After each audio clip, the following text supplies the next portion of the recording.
I've said from the beginning that this music is drug-driven, greed-driven, and violence-driven. Rap music, gangster rap songs that debase women, degrades the value of life, promotion of drugs and violence, violent, pornographic, derogatory lyrics about women and minorities, explicit sexual or violent lyrics, teen suicide, casual drug use. Picture perfect, I paint a picture, bomb the hoochies with precision, ain't nothing but a gangster party.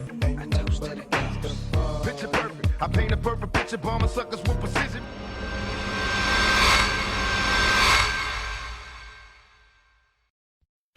Now you were performing, by the time you did your solo album, what people call gangster rap.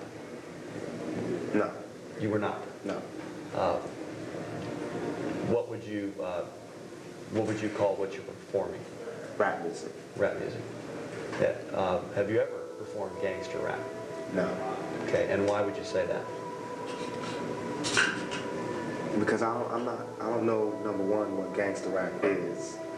Number two, I don't classify what my music is as gangster rap. I met Tupac in the late 80s when I was in the early stages of my career. I was singing in an all-Nigerian band and had a dance company and was promoting a lot of shows in the Bay Area. And I wanted to find an artist to be part of our camp that was social, political, and understood the power of rap.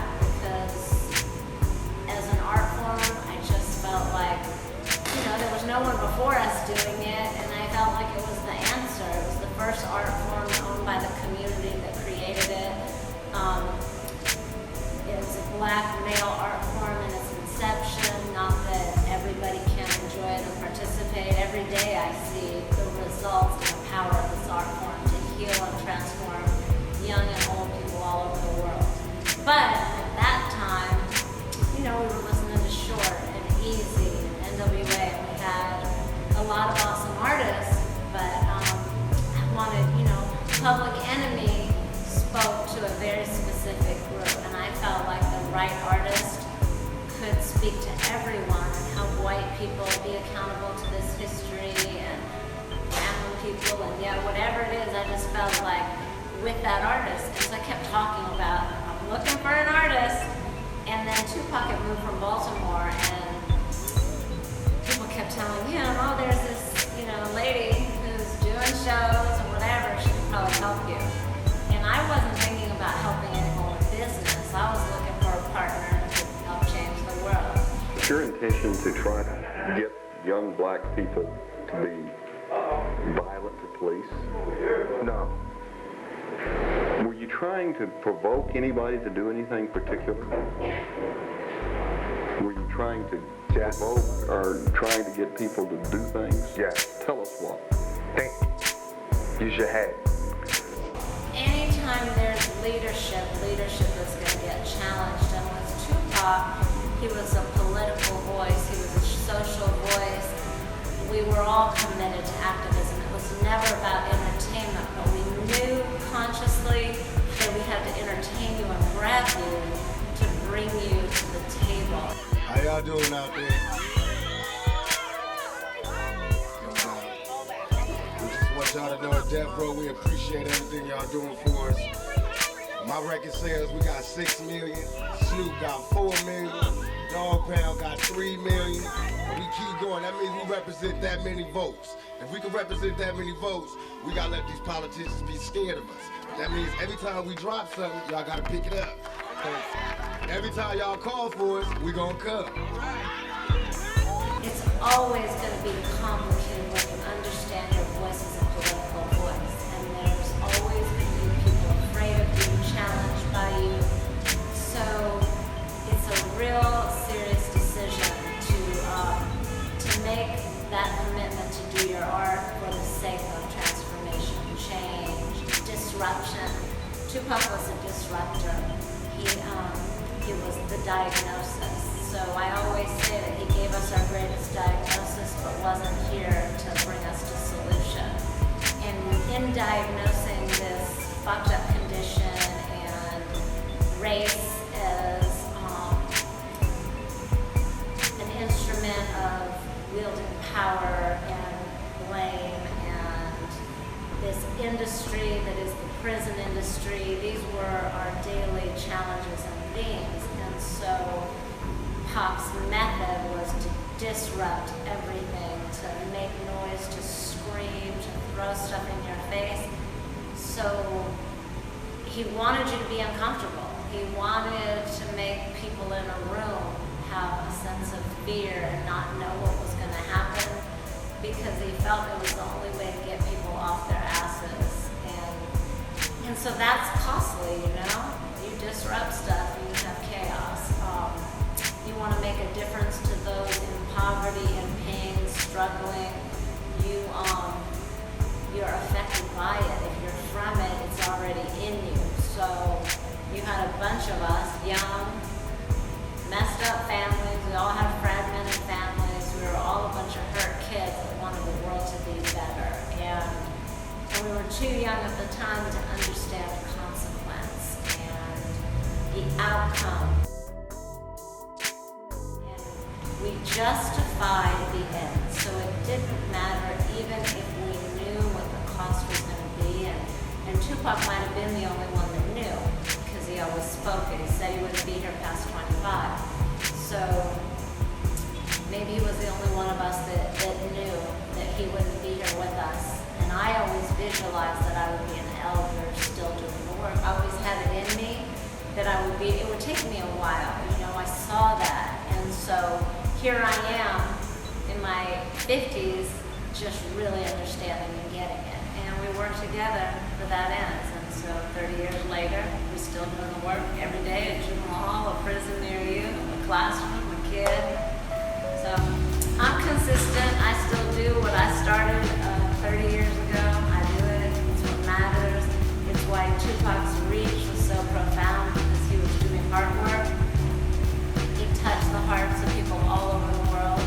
They felt his pain. He let you inside. He was willing to cry on his music and be vulnerable. And we need that. We need somebody to help translate experience and make it okay.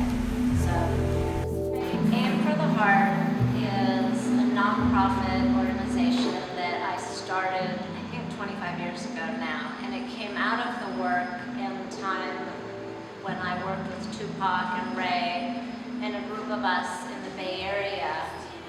And we were trying to figure out how we could change the world and what areas that needed tangible differences in education. And we all felt like our hearts and our pockets were the areas we were most messed up in. And so I wanted to come up with a way, a formula, to teach that took art out of being an elective and made it an academic, an essential.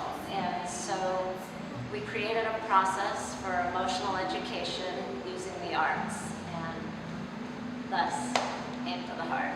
So I started with Tupac, definitely Ray Love and The Circle in the Bay, and went on to manage Mac Mall and another number of artists out of the Bay, and currently manage Earl Sweatshirt. But I also work with a lot of artists that are just now getting their name out.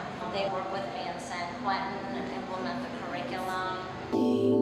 It's the way you're dipping off to screams no one can hear, and the calls for peace and other cheats getting harder to hear. Ooh,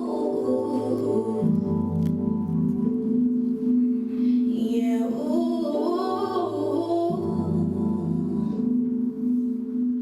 Fauna, who's filming a movie right now today as we speak, and working on her album. Louis King. I'm searching for the better things. Martin had a dream. How many pastors got to be assassinated? How many activists really active in the face of hatred? Who is helping to organize and really run the organization. For this to change.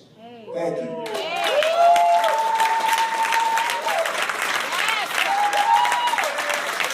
My name is Louis King.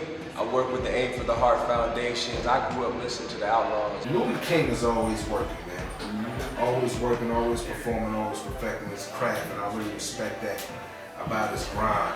Yeah. Jersey, we everywhere. Yeah. All out in London. Yes, sir. North London, Camden. I'm from the south side, but fuck it, we in the north side right now. Louis King, the shot down. I did a whole tour in the back of a van to start my career while, you know, Pac and everybody else was on the tour bus. And I had to earn my way on that tour. You was following him on the car? Yeah, hell yeah. Hell yeah. In the back of a van. That's right. Like 4 or 5 of us, you know what I mean? Who was in the van? It was me, Castro, Gaddafi, and a couple other, other. And Pac was like literally, you know what I mean? We've known him all our life. We family. He like, yo, y'all gotta earn y'all way on the bus. And by the end of that tour, we was on the bus, you know what I mean? And we carried bags and we, you know what I mean, did all the menial shit that, you know, most niggas think they too good to do nowadays, but that's how bad we wanted it. You know what I mean? We was kids, like, fuck it. For Outlawz, we travel the world every fucking year, like the world for real. I'm on my 3rd passport, you know what I mean? Everywhere we go, there's nothing but outlaw love, man. You know what I mean? Motherfuckers who can't speak English, but got Tupac and Outlawz tattooed.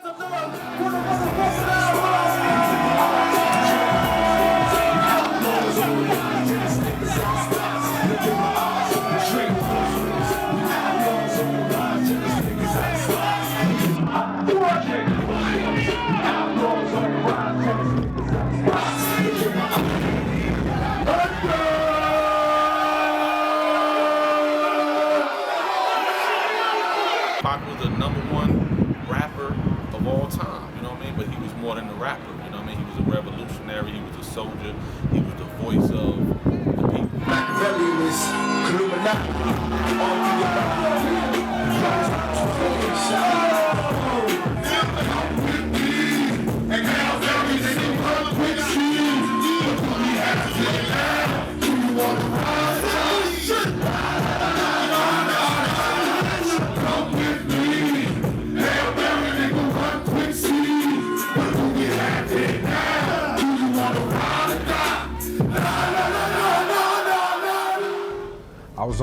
I was on the way to the beach, you know what I'm saying, with my girl and the kids, and I got a call from my brother Noble, and he was, you know what I mean, in tears already.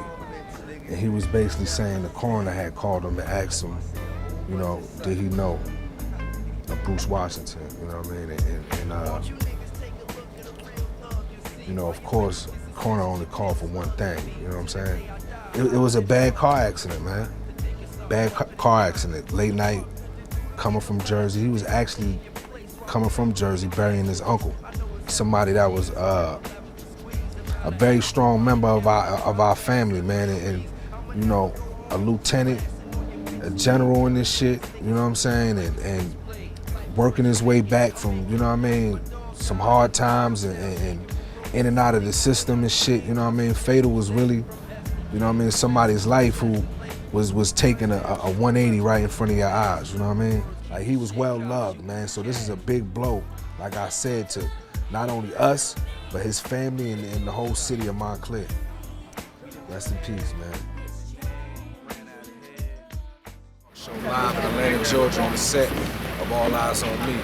As you can see, it's lunchtime, most favorite time of the day. Food is good. Stick around, we're gonna have exclusive interviews with producer, All Eyez On Me, LT Hutton. Of course, Demetra Shit, who's playing Tupac, and a few other surprises. In Gainesville or some shit like that. We about 40 minutes out of Atlanta, you know what I mean? We had a prison, an old abandoned county jail, you know what I mean? You know, all these rooms in here, they you know, making an old jail cell into the projects or, you know, all kind of shit, man. They really utilizing this facility, you know what I mean? Motto was seeing is believing, man. Yeah. LT Hutton, y'all. Yeah, I appreciated that text last night. Shout out to my dude for encouragement from day one. You know what I'm saying? It was never about himself, never about is he in the movie, who gonna play him, never was that. Only thing my man said when I called him, man, do a great job. You know what I'm saying? Do a great job, do the homie right, you know. It's like, it's deep, man, it's surreal, honestly. And it's a very emotional thing because, you know, I was able to do it, get it done. But like I said, it wasn't easy, man, but we here now, man. we're making a lot of believers every day. So, you know, out of everything that I put together, to me, this is so personal that this feel like one of the biggest accomplishments I ever did in my life. Talk about a little bit about Benny Boom now. We went through several directors. It's all been in the media and all the blogs. How many other directors that's great in their own right that was attached to this movie but didn't make it to right now, to this day. Benny Boom got the job. Why? Benny is a wonderful seasoned veteran, which a lot of people don't know.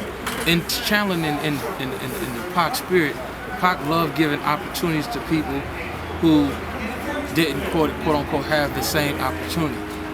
Pac prided himself in getting the Outlawz and putting them together, getting Thug Life and putting that thing together, and accepting and trying to.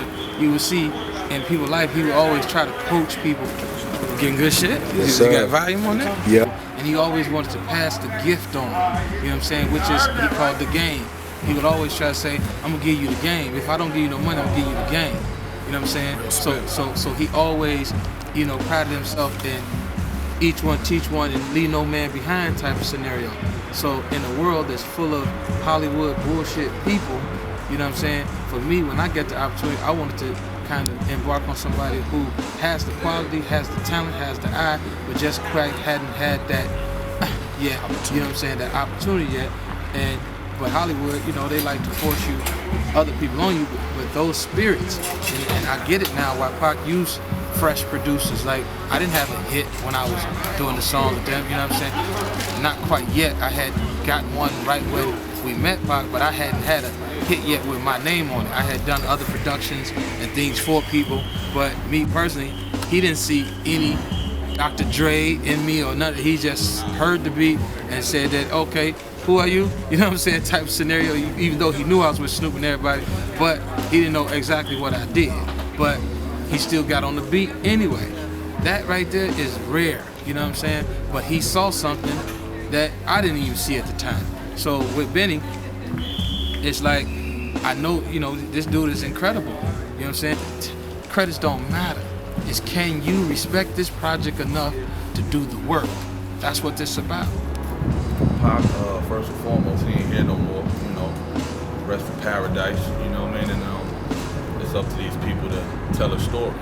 Watching something come from an ideal and then watching it come into fruition of actually being done, but when it's something like this particular project that I hold very dear, you know, and it's a historical scenario, you know, this is like a time capsule. This will go down in history. It's going to mark something that, you know, it may be the spark that changes the world, you know what I'm saying, one day. And it's very important to me about protecting our culture, protect, you know, our iconic figures that we have. So they're trying to capture as much of his 25 years into 2 hours and some change, man. And I must say they're doing a damn good job. Like, I'm really, really excited and looking forward to this shit. You know what I mean? If it wasn't official, you know what I mean? We wouldn't support this shit at all. We'd be the first niggas campaigning against it. You know what I mean? We read the script. You know, the people who handling it, showing us extra love. You know, want our input and, you know, anybody from Pac's side's input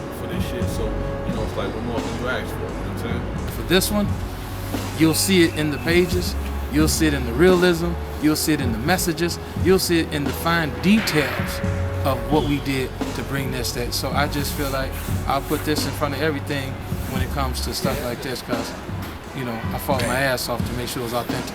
Demetrius Ship, who's playing Tupac Shakur, has been kind enough to give us a quick, exclusive behind the scenes. We got one of the most coveted roles in Hollywood right now to play Tupac Shakur. Is there any pressure for you? Because you pulled it in the other side of the pillow. And that's what I've been telling people. Man, he ain't sweating not one time. And maybe it's because it's cold out here. But you don't look like you under no pressure or nothing, man. Nah, man, just living in the moment. Enjoying it, taking the ride. Enjoying it, it's a blessing here. So ain't no pressure. I don't let the outside pressure get to what, you know what I'm saying, I'm trying to do with the comedy. No doubt, and it shows when it's working. I just tried to make sure that every piece of Pac's life in some way was informing him. from books to music, Bill Scott Hamilton, you know, looking at Malcolm X, those things, Fred Hampton, those kind of things. We had a chance to talk to Angela earlier, the acting coach for this role. She was talking about all the preparation that you put in. But I don't think the people really know how serious you're taking it. Talk about what it means to be playing Pac right now. Man, this is the biggest movie ever to me. There's no role that anybody could portray that's bigger than playing Tupac. You know what I'm saying? So for me, the preparation is serious. For me, like all the YouTube videos, all the songs, all the books, you know, reading everything that I can, just really getting in tune with his whole life. And the preparation has been, man, all last year. You know, I was preparing, you know what I'm saying, for my shot at the role, trying to make sure I'm on point, you know, and I can really bring the essence of Pac to the camera. No doubt. So be clear, he ain't just relying on the fact that he looked like him, which is obvious. He's actually working hard and embodying this role. I was talking to your pops too, man, and he was talking about how you started to get older. He started looking at you and noticing, you know, the resemblance. Do you feel like you was born to play this role? Man, so damn. When y'all really find out this whole story, it's gonna be a real big story to all of this. You know what I'm saying? Like, y'all gonna find out about it. But when y'all really find out about this whole story, how this shit happened, man, and just all the things that you would never think is possible, just adding up, it was divine for me. Definitely like divine. It was divine for me. It was, you know what I mean? Everybody say when they really find out the real, like, man, you was born for this. You know what I'm saying? No doubt, man. I want to thank you, man. Oh yeah, appreciate it. Long day, get some rest, man. Demetrius shit, man. Shout out to all the Outlawz, much love, man.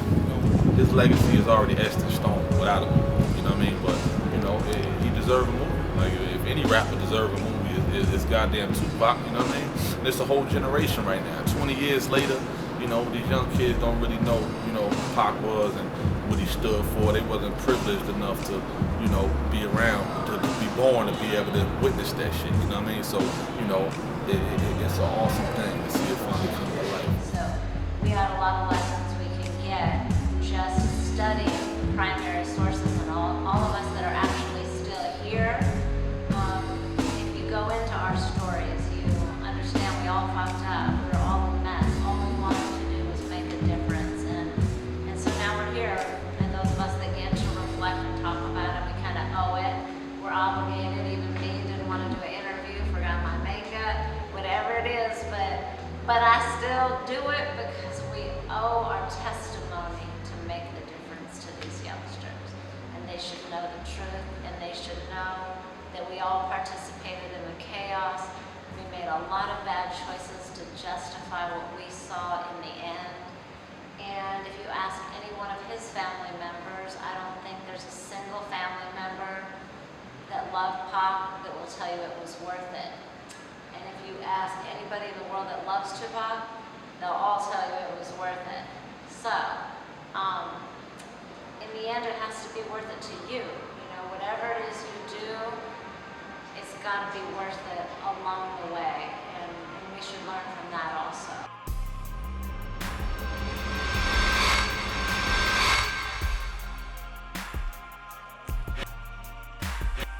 Growing up fast, pedal on the gas, jumping from the car, speed up on the gas, sneaking out the house. Meet me at the tracks, police chasing some of us, they make it back. Always on the run, never time to chill. Probably want someone that you can really feel. Had to learn to fight.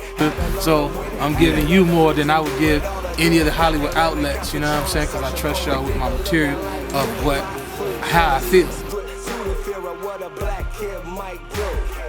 Motherfuckers, bro, we seen it all before. We stop until the end, and stop until we win. Cause I look like Samir, he look like Detroit. His hoodie on, just bought some Skittles yesterday. But you can't come back no more when you can't go home. When you blown, is you wrong on your own, keep making it all alone. Where you at? Are you gone on the phone? You was lost through the stone, you was cold. What you on? I can hit in your tone in his home.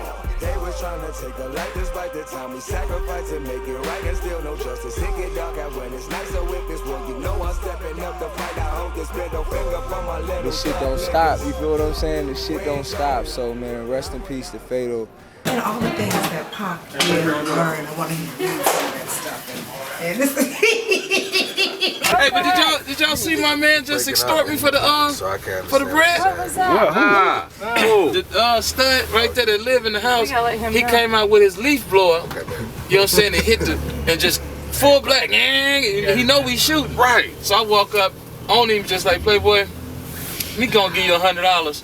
You go ahead and shut that off so we can finish. Right. I'll take that because I can't even fucking park in my driveway. That's how I approached. He started blowing the leaves at me. I really swear to God, I was like, I'm finna knock dude out for the whole thing.